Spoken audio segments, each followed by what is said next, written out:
Hey everybody, welcome to Ready for Brazil. Today we're going to talk about getting married in Brazil and what documents foreigners need and what foreigners need to do to get married in Brazil. So as an American, I needed three things: passport, declaration or certification that I was single and not married in the United States, and my birth certificate. Those all have to be the originals, of course. Once you do that, you have to then go to the consulate, the Brazilian consulate in your region. For example, I'm from New Jersey, my region was New York. Now, when you go to those places, if you actually go there, you just need to bring those documents. If you send them in the mail, for example, you live in upstate New York, but you don't have time to go to New York City to the consulate, you have to first get them authenticated by your county clerk in your city or even your state capital. It depends by state. Once those are authenticated, you can then send them in the mail. So like I said, two things, just to review. If you go there, all you need are the original documents. If you want to send them in the mail to save time, you need those documents and they need to be authenticated by your state or your county clerk or city. It really depends. Now, when you go to the consulate, each document is $20. It takes about a week or so if you go there face-to-face. If you send them in the mail, it could be a couple, 3 to 4 weeks. It really depends. If you go there face-to-face, it's 1 week. So once you get those documents back and you do go to Brazil, there's a couple other things you'll need. So when you arrive in Brazil, you get your entry ticket. Now, for a lot of different processes to get married and to be a registered foreigner in Brazil, you'll need that entry ticket you get in the plane. The documents that you brought, the certification that you're not married and the birth certificate, those will then need to be translated in Brazil by a Brazilian translator called,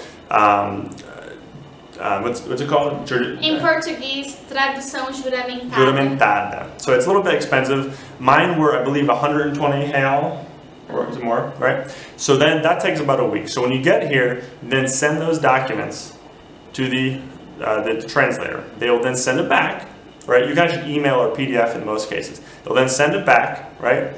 So once you have the translated documents and the original, you then go to what's called a cartório. Cartório in Brazil is sort of like a notary kind of thing. It's a government building, and what they do, they register documents. So you go there with all of your documents, right?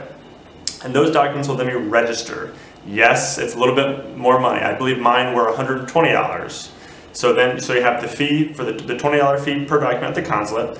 When you translate in Brazil, it's about 120 reais. And then to get it registered again with cartório, it's about another 120, right? Reais, yeah, not dollar reais. So right now it's 4 to 1, so it's about $30, right? After that, you can then go to the second cartório, this segundo cartório, which will actually start you on the way to getting married. You then bring all of those documents that were registered and they're now in the public sphere, then bring those to this second cartório, along with the documents of your woman or boyfriend, right? Depends.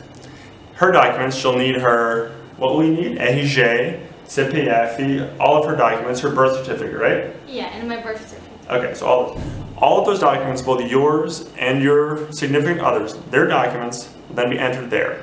And the bill. Oh yeah, the bill you have to pay, which was, how much was that? 300. 300, so it's 360. 360. Mm-hmm. That is to finalize everything and then schedule a date to get married. We scheduled in early September, we're getting married in late October. 6 or 7 weeks, okay? So it's somewhat of a lengthy process, very costly process, but it can be done. So I figured I'd put this on the Ready for Brazil site because it is something that I'm sure a lot of people are thinking about. I did, and I've seen a lot of information out there that is somewhat contradictory. One other very important thing, and this goes for Brazil in general, a lot of bureaucracy, right? So my cartório, my city, my state may ask for a certain document or certain documents. Yours, if you maybe northern Brazil or another state, may be a little bit different. This is what my cartório required. Probably going to be the same in your case, but it may be different. So I hope you learned something, folks. There's Pam. I'm Mike. Thank you for watching this production of Ready for Brazil. Hopefully you will be ready for Brazil yourself. Take care.